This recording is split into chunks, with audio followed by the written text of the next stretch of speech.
Lake Michigan was vast, dark, and ancient. Underneath its waves lay secrets that had swallowed entire ships, concealed histories long forgotten, and harbored shadows that even the most experienced sailors dared not acknowledge. To most, it was just another great lake, an expanse of fresh water that stretched beyond the eye's reach, offering solace to tourists and livelihood to fishermen. But to Dr. Evan Carter, it was something else entirely. Evan had spent the better part of his career as a marine archaeologist chasing anomalies, but nothing compared to what had recently come to light. Sonar scans from the University of Chicago had picked up something beneath the waves: structures. Not just the usual shipwrecks dotting the lakebed, but something older, something unnatural. At first he assumed it was a technical error, some glitch in the scanning software. But when independent teams confirmed similar readings from different angles, a wave of unease set in. The scan results showed massive formations at the bottom of the lake, eerily symmetrical, almost geometric. Some resembled what could only be described as ruins, while others were far beyond anything known to human history. The strangest part, however, was what the divers and local fishermen had been reporting: glowing lights beneath the waves, strange pulses of sound that made their equipment malfunction, and worst of all, boats that had simply disappeared. Despite the mounting tension, an opportunity had arisen. A wealthy benefactor, a man known only as Mr. Holloway, had taken an interest in Evan's findings. The expedition was funded without question, without delay. Evan and his team were provided with state-of-the-art diving suits, sonar equipment, submersibles, and an offshore research vessel equipped with AI-driven scanners. Everything they needed to make history, or to disappear trying. The descent begins. The research vessel, the Mariana, floated silently over the designated coordinates. The crew was tense, their voices hushed as they made final preparations. They had launched at dawn, the waters eerily still. Even the wind had chosen to retreat, leaving behind an unnatural silence that seemed to stretch beyond the visible horizon. Evan stood on the deck, staring at the rippling water below, his stomach twisting into knots. It wasn't fear, at least not the ordinary kind. It was something deeper, something instinctual, like the way animals sense an impending storm before the sky turns black. "Dr. Carter," a voice called, breaking his trance. It was Olivia Reynolds, the lead marine biologist on the team. "We're ready for descent. We've got full visibility for the first dive." Evan nodded and signaled the others. Daniel Brooks, their deep-sea diving specialist, adjusted his suit and checked his oxygen levels. "This better be worth it," he muttered, grinning, but there was a stiffness to his voice, an underlying nervousness no one commented on. The divers boarded the submersible, a sleek, reinforced pod designed to withstand the crushing pressure of the lake's depths. The inside was cramped, filled with glowing screens and beeping instruments. Olivia, Daniel, and Evan were joined by Miguel Ortiz, the team's sonar expert, whose job was to map out whatever lay below. As the hatch sealed, the radio crackled. "The Mariana to Deep Echo 1, you are clear for descent." And then they were sinking.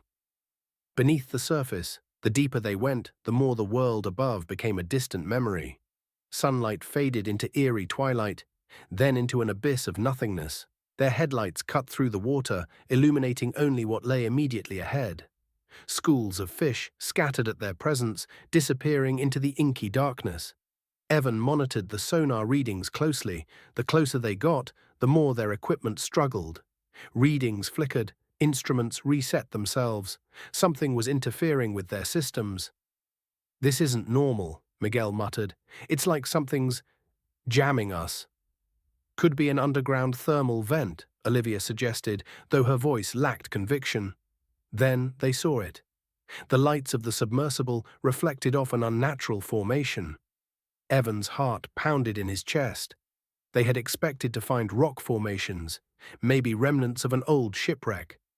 But what loomed before them was something else entirely. It was a massive structure, partially buried in the lakebed, its walls covered in intricate carvings. At first glance it looked ancient, like ruins from a lost civilization. But as they drew closer, they realized something was wrong. The stone looked preserved. It wasn't crumbling like one would expect of something underwater for thousands of years. The engravings were sharp, defined, pristine. Miguel's voice cracked over the radio. "Dr. Carter, those symbols. I think they're moving." Evan blinked, shaking his head. "What do you mean?" Miguel leaned closer to the monitors. "I swear to God, they weren't in that pattern a second ago." Daniel, the most skeptical among them, scoffed. "Come on, man. We're in a sub, we're moving, light refraction." Then the power flickered. For a fraction of a second, everything shut down, lights, monitors, oxygen circulation, before roaring back to life. "Jesus!" Olivia yelped. "What the hell was that?" "We lost power," Evan breathed, heart hammering. "Just for a second." Miguel frantically checked the systems. I don't know what happened. That doesn't just—" A loud thud reverberated through the submersible, a sound from outside. Silence. No one spoke. No one breathed. The sound came again, a dull, heavy impact against the hull, slow, rhythmic, as if something was testing the sub. Then came a scraping sound, like something was dragging its nails across the metal. Evan reached for the external cameras and switched the feed. For a moment, nothing appeared. Just the ruins, still and undisturbed. Then movement, a shadow, tall, watching. At first it blended into the darkness, but as their lights adjusted, Evan's stomach dropped. It wasn't human. The figure stood at the base of the ruins, its elongated limbs partially obscured by the water's distortion, its head tilted slightly, as if it were studying them. Then its eyes opened. Amber, glowing. And then, without moving, it was closer. Evan's breath hitched, his pulse pounded in his ears. Then the radio crackled. A voice, distorted, broken, whispered inside their helmets. "Go back." Evan turned to Miguel. "Did you—" Miguel's face was pale, his lips trembling. "I didn't say that." "Go back," the voice came again, but this time it wasn't a whisper. It was inside the submersible. Daniel screamed. The lights cut out again. Only the amber glow remained. The awakening has begun. Darkness swallowed the submersible. The moment the lights flickered out, Evan felt the breath leave his body. For a heartbeat, everything was silent, save for the dull hum of water pressing against the hull. In that void, time stretched unbearably long, every second thick with anticipation. Then, just as suddenly, the emergency lights kicked in, casting the interior in a dim, pulsating red glow. But outside, beyond the reinforced glass, something had changed. The ruins, previously lifeless, cold stone formations buried in the silt, had shifted. The symbols that Miguel had sworn were moving now pulsed faintly, as if responding to their presence. What had once been faint etchings on the stone now gleamed with something alive. The team sat frozen, watching as the markings pulsed in rhythmic intervals, almost like a heartbeat. "Tell me you're all seeing this," Olivia whispered, her breath fogging against her helmet's visor. No one spoke. No one could. Then the radio crackled again. The first time, the voice had been a whisper, something distant yet disturbingly close. This time, it wasn't alone. A chorus of voices layered on top of each other, speaking in a guttural, distorted language. It wasn't static. It wasn't feedback. It was speech. "What the hell is that?" Daniel hissed, gripping his harness so tightly his knuckles turned white. Evan forced himself to focus, trying to override the sheer primal terror rising in his chest. He adjusted the sub's external mic, tweaking the audio filters to isolate the sounds. The moment he did, the garbled noise unraveled into something recognizable. It was a message. "You were not meant to find this." Miguel let out a sharp breath. That's not a recording. It's not echoes. Someone is saying that. Right now." A new sound broke through the static, metal scraping against metal. Something was touching the sub. "Full system check," Evan ordered, trying to keep his voice steady. His hands were shaking. "We need to—" A thud.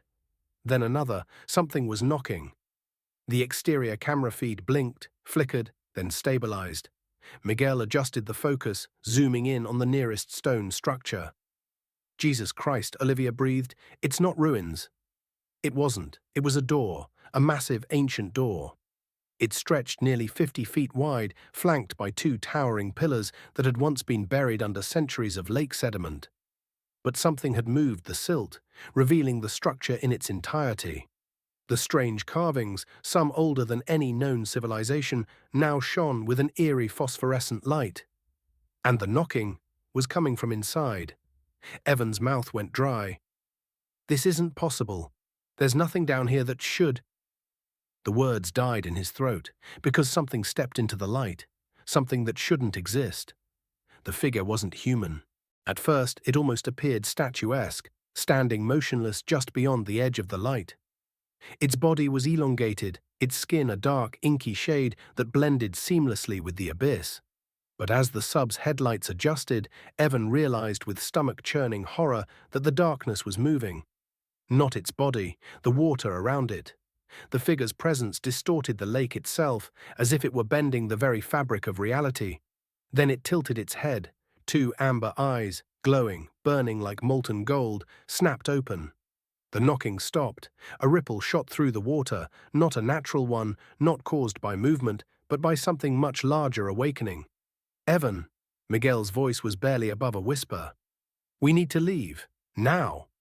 Evan's instincts screamed at him to listen, but his body refused to move. He had spent years chasing mysteries, hunting for truths buried beneath the waves, and yet, in this moment, faced with something beyond comprehension, he felt like a man standing at the edge of a precipice. Something ancient was watching them. Then the amber-eyed figure moved. Not in the way a person moves, not fluidly, not naturally. One moment it stood at the base of the structure, the next it was closer. No swimming, no motion, just closer. Olivia gasped. The radio exploded with sound, not words, not static, but something deeper, something felt more than heard. The sub's systems failed simultaneously. Lights flickered, alarms shrieked. Then silence, total, unnatural. And in the darkness, in the silence, a single voice whispered, "You woke it." The screens flickered back to life, and the door began to open. They were not alone anymore. The unnatural encounter, the ancient doorway carved into the depths of Lake Michigan, groaned open. A deep, resonant vibration filled the water, a soundless hum that made the bones of every diver tremble. It wasn't metal grinding against stone, it was something else, something almost organic. Evan felt his breath hitch, fogging the inside of his mask. The unnatural glow of the carvings pulsed, and with every pulse, the water around them seemed to warp, as if the lake itself was being rewritten. Then came the movement, not just from within the door, but all around them. It started subtly, shadows shifting where there was no light, the feeling of something coiling just out of sight. Miguel, gripping the controls of the submersible, adjusted the external cameras, his fingers shaking as he zoomed into the chasm that had opened before them. At first there was nothing. Then the darkness stirred, a shape stepped forward. It was tall, impossibly so, its form elongated and fluid, like something that had adapted to the crushing depths of the lake over centuries. Its skin, if it even had skin, shimmered between shades of obsidian black and dark green, like shifting ink. The glow from the ruins reflected off its body, but instead of illuminating it, the light sank into it, like a void swallowing everything around it. Then it opened its eyes. Amber, not just glowing, but burning, as if molten gold had been poured into two empty sockets. It looked at them, and Evan realized with a slow, crawling horror that the thing knew. It knew they were watching, it knew they had come here searching for answers, and it was amused. Then the second one appeared, and the third. From the darkness of the newly opened corridor, they emerged. Not swimming, not moving, just arriving. One moment the chasm was empty, the next they were there, standing at the threshold of whatever this place had been. Their forms twisted in the water, sometimes too human, sometimes too wrong. Their faces flickered between recognizable expressions and something inhuman, something grotesque in its mimicry. Miguel let out a breathless curse. What the hell is this? His question hung in the air, unanswered, because Olivia suddenly screamed.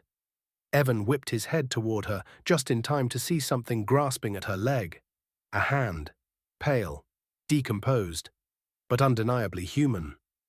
It emerged from the lake bed, gripping her ankle with fingers that should not have been moving. The moment she struggled, more reached up from the silt, grasping, clawing. Miguel lunged to help, but the hands only tightened, not pulling her under, pulling her toward the door. "Get them off me," Olivia shrieked, thrashing, her flippers kicking up a cloud of debris. Evan grabbed his dive knife, slashing at the fingers, but they didn't bleed. They twitched, then they let go, not because of the knife, because something else had commanded them to. Evan barely had time to react before the whispering returned. Only this time it was inside their helmets. The distorted voices from before, the ones layered upon each other, now spoke directly into their ears. And this time they understood. "You should not have come here." The lights flickered. Their oxygen tanks hissed as if something was pressing down on them, and in that moment, Evan knew they had to leave. Now, he grabbed Olivia's wrist, yanking her upward, signaling to Miguel to start the ascent. But Miguel wasn't looking at him, he was staring past him. Evan turned and saw Daniel, or what used to be Daniel. Their teammate had gone missing the night before, vanished without a trace. They had assumed he had surfaced, maybe been taken by currents. They were wrong. Daniel stood inside the doorway, his suit torn, his helmet cracked. But he was still breathing. His body was twisted, his limbs slightly too long, his posture too rigid. And his eyes, amber, like the creatures, like the things watching them from the dark. He smiled. Or at least he tried to. The expression was jagged, forced, too many teeth showing, as if someone who had never smiled before was attempting to imitate it. Then he spoke. Only it wasn't his voice anymore. It was theirs. "We were waiting for you." The last thing Evan saw before everything went black was Daniel's arm reaching for him, and his fingers no longer looked human. Something had taken him. The descent into the forbidden. The world above ceased to exist. As they ascended toward the surface, panic set in. But something was wrong. They weren't moving. Miguel gritted his teeth, gripping his propulsion controls, but the engines sputtered as if something was pressing down on them. The ascent should have been rapid, a controlled rise towards safety, but instead they drifted downward. The lake didn't feel like a lake anymore. The water, once still and silent, now shifted around them, thickening, pressing against their suits. Evan felt his lungs constrict, though the oxygen gauge still read normal. And then Olivia started screaming. Her body jerked unnaturally, her limbs convulsing, fingers clawing at her helmet as if something unseen was inside with her. "Something's wrong." Miguel reached for her, but the moment his fingers brushed against her suit, he recoiled. It was ice cold, not the natural chill of deep water. Something worse, something that burned, something that seeped into the skin and twisted its way into the bones. Evan turned to Olivia's faceplate and froze. Her reflection wasn't hers. It stared back at him, lips moving, but not in sync with her screams. It was whispering. "Let us in." He grabbed her by the shoulders, shaking her, trying to bring her back. "Olivia, stay with me." She gasped, her body jerking, and then everything went still. The silence was suffocating. Olivia's eyes rolled forward, her pupils glowing amber. And then her mouth moved. Not in fear, not in pain, but in laughter. It wasn't hers. It wasn't human. Evan shoved backward, his breathing ragged. Miguel grabbed him, dragging him away as Olivia's suit started to distort, the material stretching, bubbling, as if something inside was struggling to get out. Then, the lights died.